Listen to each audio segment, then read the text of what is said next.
సత్యసాయి బాబా గారి శత జయంతి ఉత్సవం సందర్భంగా ఇక్కడికి విచ్చేసిన మనందరి beloved Prime Minister, most respected Prime Minister in the world,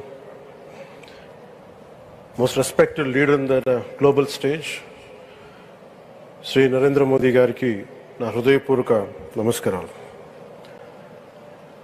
అలాగే తన అపారమైన అనుభవంతో రాష్ట్రాన్ని సమర్థవంతంగా నడిపిస్తున్న నాయకులు గౌరవ ముఖ్యమంత్రి శ్రీ చంద్రబాబు నాయుడు గారికి, భారతరత్న శ్రీ సచిన్ టెండూల్కర్ గారికి, శ్రీమతి ఐశ్వర్య రాయ్ బచ్చన్ గారికి, సోదరులు నారా లోకేష్ గారికి, వేదిక పైన ఆసీనులైన ప్రతి ఒక్కరికి, మంత్రివర్గానికి, బాబా గారు మహాసమాధి అయిన తర్వాత దాన్ని సమర్థవంతంగా నడిపిస్తున్న శ్రీ రత్నాకర్ గారికి, ప్రతి ఒక్కరికి పేరు పేరున నా హృదయపూర్వక నమస్కారం.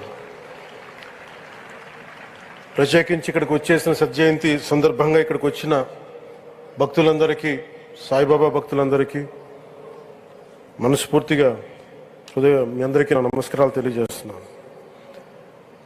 సత్యసాయిబాబా గారి గురించి, గొప్పతనాన్ని గురించి మన దేశస్తుల కంటే విదేశీయులు ఎక్కువ చెప్తారు ఆయన గురించి. కొన్ని సందర్భాలు ఇప్పుడు సింగపూర్ వెళ్ళినప్పుడు ఒక 30 సంవత్సరాల క్రితం చైనీస్ ఇళ్లలో చూశాను సత్యసాయిబాబా గారి ఫోటోగ్రాఫ్.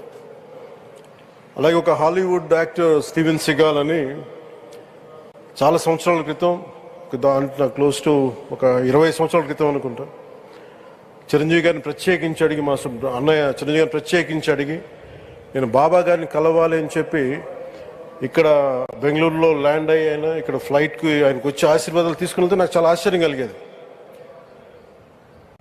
ఒకరి గొప్పతనం ఒకరి తేజస్సు ఎలా తెలుస్తుందంటే ఎలా వెళ్ళి దీని గురించి నేను అనుకుంటా ఉండేవాడిని. బాబా గారిది వెలిసింది భారతదేశంలో అత్యంత వెనుకబడ్డ జిల్లా అనంతపురం, రాయలసీమలోని అనంతపురం జిల్లా.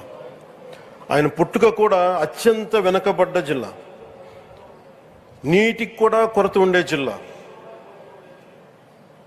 వలసలు వెళ్ళిపోయే జిల్లా. అలాంటి జిల్లాని ఎంచుకున్నారు ఆయన జన్మకు కూడా. అందుకని అలాంటి జన్మ తీసుకున్నాడంటే మహానుభావులే తీసుకోగలరు. ఒక 40 సంవత్సరాల క్రితం ఎవరైనా ఊహించుకోగలమా? దేశ విదేశాల నుంచి చాలామంది భక్తులు, విదేశీయులు అందరూ వచ్చి దీని అభివృద్ధికి పాటుపడతారని. సో ఒక ఆధ్యాత్మిక తేజస్సు, విశ్వ ప్రేమ ఉన్న వ్యక్తుల వల్లే ఇది సాధ్యం. అలాంటి వ్యక్తుల కోసం ప్రత్యేకించి గౌరవ ప్రధానమంత్రి నరేంద్ర మోదీ గారికి ఇష్టమైనది ప్రజలందరికీ కనీసం ఒక 50 లీటర్ల నీళ్లు ఇవ్వాలి, అది రక్షిత మంచినీరు ఇవ్వాలి. అలాంటి పథకం, ఒక 50 లీటర్ల నీళ్లు కనీసం ఇవ్వాలి అనేది ఒక వ్యక్తికి ఆ సంకల్పం నరేంద్ర మోదీ గారు దీన్ని ముందుకు తీసుకొచ్చారు. ఒక ప్రభుత్వ పరంగా దీన్ని ప్రధానమంత్రి గారు తీసుకొస్తే, ఒక ఆధ్యాత్మిక గురువుగా ఏ ప్రభుత్వం ఆలోచించినప్పుడు, ప్రభుత్వాలే దీని గురించి సగటు వ్యక్తికి నీరు ఎలా అందించాలనుకున్నప్పుడు దాన్ని ఆలోచించింది సత్యసాయిబాబా గారు ఆలోచించారు. అప్పుడు ముఖ్యమంత్రిగా చంద్రబాబు గారు ఉన్నప్పుడు వారికి ఒకటే చెప్పారండి, నేను ప్రజలకి దాహం తీర్చాలనుకుంటున్నాను.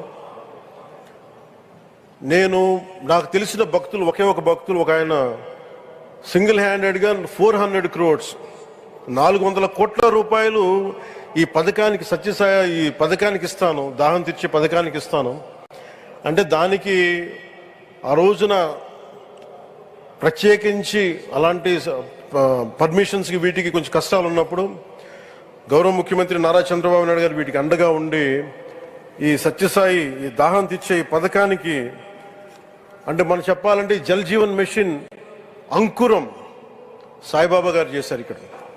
ఇది తమిళనాడులో కానీ, తెలంగాణలో కానీ, మిగతా అన్ని రాష్ట్రాల్లో కూడా ఈరోజు చేయగలుగుతున్నామంటే దానికి అంకురం సాయిబాబా గారు అందించారు.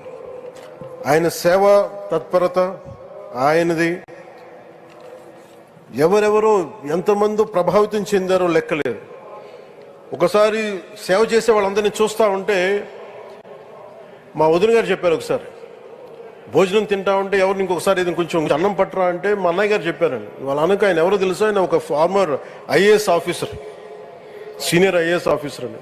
ఆయనకి సెలవులో ఉన్న సమయంలో వచ్చి ఇక్కడ సేవ చేస్తారని. ప్రత్యేకించి ఒక వ్యక్తి, ఒక మహానుభావుడు ఎంతమందిని ప్రభావితం చేయగలిగారంటే, ఐఏఎస్లు కావచ్చు, మన ఈ రోజున సచిన్ టెండూల్కర్ గారు కావచ్చు, వేదిక పైన మహానుభావులు ఎందరో కావచ్చు, వీళ్ళందరినీ ప్రభావితం చేసే ఒక అరుదైన ఆధ్యాత్మిక శక్తి మన భారతదేశంలో, మన అనంతపురంలో, మన ఆంధ్ర రాష్ట్రంలో ప్రపంచానికి వెలుగులిచ్చే ఒక మహా వ్యక్తి పుట్టడం, ఆయన శత జయంతి సందర్భంగా ఇక్కడ మనందరం ఏకం కావడం చాలా ప్రత్యేకమైన ఆనందాన్ని కలిగించింది. ఆయన సేవా తత్పరతని, స్ఫూర్తిని మున్ముందు మేమందరం కొనసాగిస్తాం. గౌరవ ప్రధానమంత్రి అవర్ బిలౌడ్ ప్రైమ్ మినిస్టర్ ఆధ్వర్యంలో మేమందరం కొనసాగిస్తామని తెలియజేసుకుని, ఇదే సేవా తత్పరతని ముందు అందరం కొనసాగించాలని తెలియజేసుకుని సెలవు తీసుకున్నాను. జై హింద్.